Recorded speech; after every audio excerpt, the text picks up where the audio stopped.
हरे Krishna. Real talk के session में आपका स्वागत है। दोस्तों, जब भी हम आध्यात्मिक जीवन के बारे में थोड़ा सा बात करते हैं ना, तो हमें बहुत सारे सवाल होते हैं। अगर हम उन सवालों का जवाब पा लेंगे तो हमारे जीवन में बहुत सारे अच्छे बदलाव आते हैं और जो डाउट होते हैं ना, वो हमेशा क्लियर होता है। तो हमेशा क्वेश्चन करना और उसका आंसर पाना बहुत ज्यादा इंपॉर्टेंट है आध्यात्मिक लाइफ में। ऐसे ही किसी को ब्लाइंडली फॉलो करना बहुत ही बुरी बात है। तो ऐसे ही एक है अवनी सिंह जी, उन्होंने क्या किया था कि मुझे बहुत सारे सवाल भेजे थे और सवाल मुझे बहुत ज्यादा पसंद आए, क्योंकि जब भी कोई इंटेलिजेंट सवाल करता है ना, तो मुझे बहुत ज्यादा पसंद आता है। तो उन्हीं सवालों के बारे में आज थोड़ा सा बात करने वाले हैं। ऐसे सवाल है कि ये हर एक इंसान के जीवन में आते ही हैं, यानी कि हर एक इंसान जो थोड़ा सा भी आध्यात्मिक जीवन जीना चाहता है ना, उसको ये सवाल हमेशा आते रहते हैं। तो सवाल कौन से हैं और उसका जवाब क्या है, आज इसी के बारे में थोड़ा सा बात करने वाले हैं। दोस्तों, अमनीश सिंह जी ने कुछ सवाल भेजे थे, जैसे कि आप यहाँ पे देख ही रहे हो कि क्या अध्यात्म में आने के लिए संसार को छोड़ना पड़ता है। ये बहुत सारे लोगों का सवाल होता है आजकल। आई थिंक 99% जो लोग यही पूछ रहे हैं कि क्या हमें आध्यात्मिक बनने के लिए संसार को छोड़ना पड़ेगा, क्या हमें जंगल में जाकर रहना पड़ेगा। ऐसा बिल्कुल नहीं है, क्योंकि आप अगर इतिहास को पढ़ते हो या अगर आपने थोड़े से पुराण पढ़ी है या थोड़ा सा भी आपको ज्ञान है, तो बहुत सारे ऐसे लोग हुए हैं जिन्होंने संसार में रह कर ही उन्होंने भक्ति की है और उन्होंने परमार्थ को पाया है। जैसे कि संत तुलसीदास हो या भगवान राम जी हो, खुद भगवान ही थे वो। संत तुलसीदास जी हो या कोई तुकाराम महाराज हो, ज्ञानेश्वर महाराज हो या ध्रुव महाराज हो या प्रहलाद महाराज हो, ऐसे बहुत सारे लोग हैं जिन्होंने संसार में रह कर ही उन्होंने क्या किया कि भक्ति किया। तो ऐसा कोई भी नियम नहीं है। पर जो लोग ब्रह्मचर्य का पालन करना चाहते हैं या जो भी लोग ऐसे तपस्वी होते हैं ना, वही लोग क्या करते हैं, हमेशा संसार को छोड़ के जो जंगल होते हैं या जो पहाड़ होते हैं ना, वहां पे जाके रहते हैं।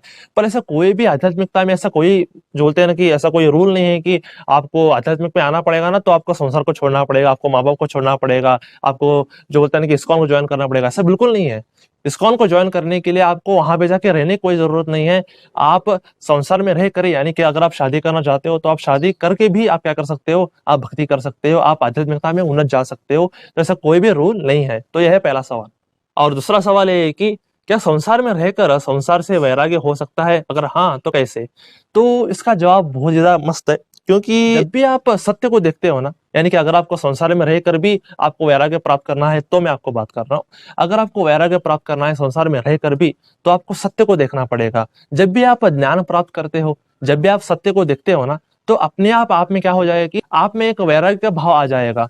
तो ये बहुत ज्यादा इंपॉर्टेंट है। सत्य को कैसे देखें, जैसे कि आप अगर देखते हो इस संसारी जीवन को, जैसे कि आज अगर आप मैं बोलूं आपको, तो आजकल बहुत सारे लोग धोखेबाज हैं, आज बहुत सारे लोग स्वार्थी हैं। अगर आप माँ बाप को भी देखते हो, तो माँ बाप अपने बच्चों को बड़ा क्यों करते हैं, क्योंकि उनमें भी एक बहुत गहरा स्वार्थ है जो बहुत सारे लोग देख नहीं पाते। क्योंकि माँ बाप क्या चाहते हैं कि जब भी हम बूढ़े हो जाएंगे तो ये बच्चा हमें संभाल लेगा। तो इस स्वार्थ की वजह से वो क्या करते हैं, वो बच्चे को बड़ा करते हैं। तो पहले क्या होता था कि बच्चियों को मार दिया करते थे। ऐसे बहुत सारे काम हुए कि भ्रूण हत्या हो जाते थे ना बहुत सारे लोग, क्योंकि जो लड़कियां होती हैं वो बिल्कुल भी माँ बाप को संभाल नहीं पाती, क्योंकि वो पति के घर चली जाएगी तो हमको क्या फायदा। ऐसे क्या करते थे, बहुत सारे माँ बाप अपने बच्चों को मार दिया करते थे। तो क्योंकि बच्चे नहीं संभाल सकती, उनसे उनका स्वार्थ पूरा नहीं होने वाला है, तो बच्चों को मार दिया करते थे।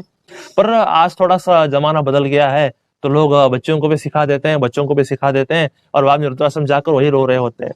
तो अगर आपको वैराग्य प्राप्त करना है तो आपको ज्ञान प्राप्त करना पड़ेगा, आपको सत्यता को देखना पड़ेगा। क्योंकि जो माँ बाप होते हैं या जो बच्चे होते हैं, पति होता है या पत्नी होती है, जो फ्रेंड्स होते हैं, समाज होते हैं, क्या करते हैं, हमेशा आपको अपने स्वार्थ के लिए यूज करते हैं। समझ गए आप। वो आपका भला नहीं करना चाहते, वो सिर्फ आपकी बोलते हैं कि थ्रू आपके थ्रू वो अपना स्वार्थ पूरा करना चाहते हैं। तो ऐसी स्वार्थी दुनिया है ये। क्या आप ऐसे स्वार्थ की दुनिया में रहना चाहोगे, बिल्कुल भी नहीं ना।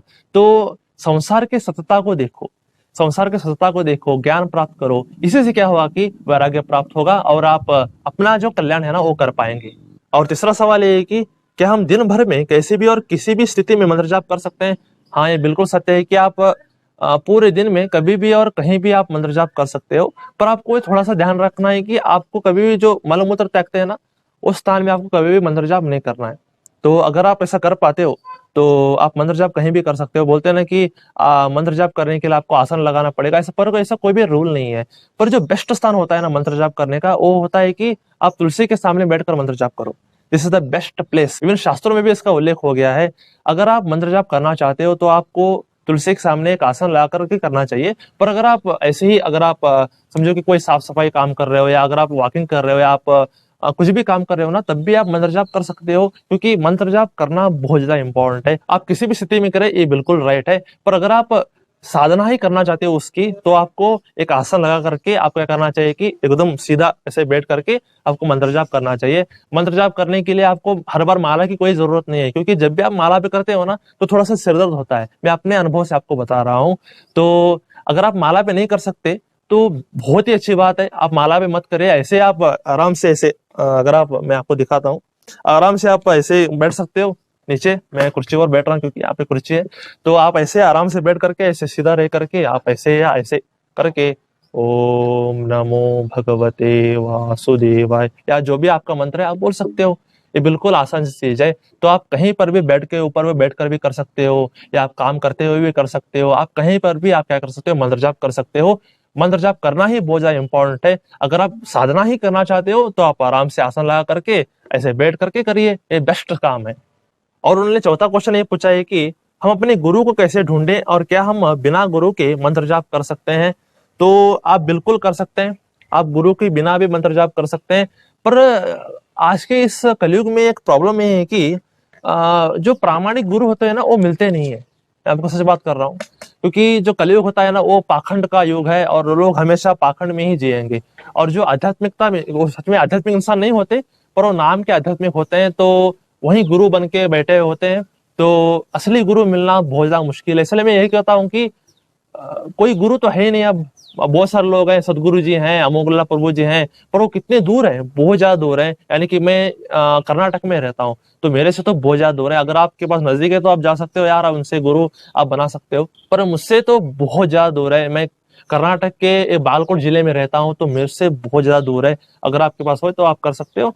आप गुरु के बिना भी मंत्र जाप कर सकते हो। अगर आपको गुरु मिल जाते हैं तो ये बहुत अच्छी बात है। गुरु का मतलब क्या है? गुरु का मतलब ये है कि जो आपको माया से बाहर निकाल दे, यानी कि आपको जो परमार्थ है ना, उसकी अगर शिक्षा देता है तो उसे गुरु कहते हैं। यानी कि जो अंधकार को दूर कर दे, वो गुरु होता है। तो अगर आपको कोई ऐसा मिल जाता है गुरु, जो आपको अंधकार से बाहर निकाल दे, आपको सत्य का ज्ञान दे, आपको भगवान का ज्ञान दे, तो आप ऐसे लोगों को आप गुरु बना सकते हो। आप जाके उनसे दीक्षा ले सकते हो, ये बहुत ही अच्छी बात है। तो अगर किसी के जीवन में गुरु नहीं है तो वो क्या करे? तो अब बहुत सारे लोगों को तो आई थिंक 99% लोगों को तो गुरु मिलेंगे ही नहीं। तो ऐसे लोग क्या कर सकते हैं कि आप गुरु के बिना भी मंत्र जाप कर सकते हो। क्योंकि मेरे जिंदगी में भी कोई गुरु नहीं है, इसलिए मैं क्या करता हूँ कि हनुमान जी को अपना गुरु माना है। क्योंकि अब असली गुरु तो मिलने से रहा, इसलिए क्या करता हूँ कि जो हनुमान जी है ना, उनको मैं गुरु मानता हूँ, और भगवान श्री कृष्ण जी को अपना भगवान मानता हूँ। क्योंकि भगवान तो हर तरफ है और हमेशा मेरे साथ देते हैं, हर लोगों का साथ देते हैं। तो मुझे भगवान श्री कृष्ण जी से बहुत प्यार है, और मैं हनुमान जी को अपना गुरु मानता हूँ।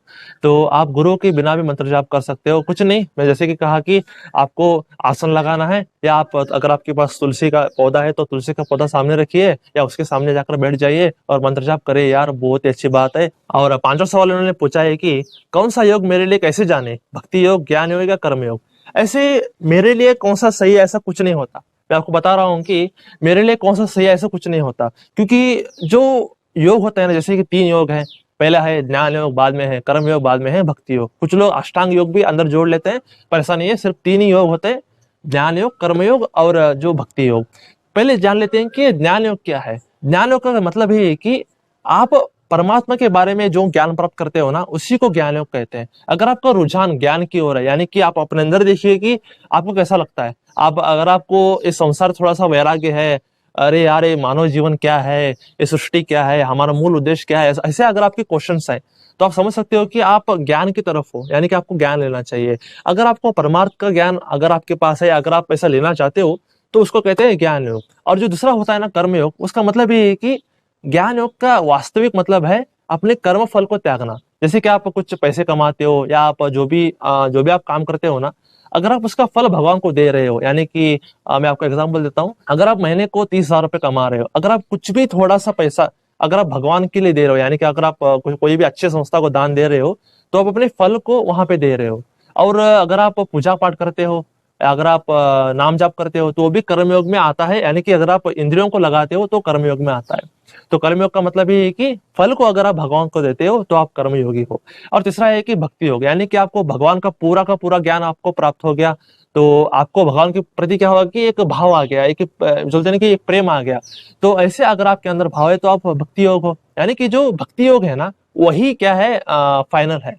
जो भक्ति योग ही भक्ति से ही आप क्या कर सकते हो, आप भगवान को प्राप्त कर सकते हो। या अगर आप सीधे डायरेक्ट भक्ति योग पे ही आते हो, आप कोई भी ज्ञान योगी नहीं हो, आप कर्म योगी नहीं हो, अगर आप डायरेक्ट भक्ति योग में ही आते हो तो आपको सारे के सारे योग मिल जाएंगे। जैसे कि यहाँ पे मेरे शास्त्र हैं, जैसे कि आप देख सकते हो, यहाँ पे भगवत गीता है और यहाँ पे भागवतम है, जैसे कि आप देख रहे हो।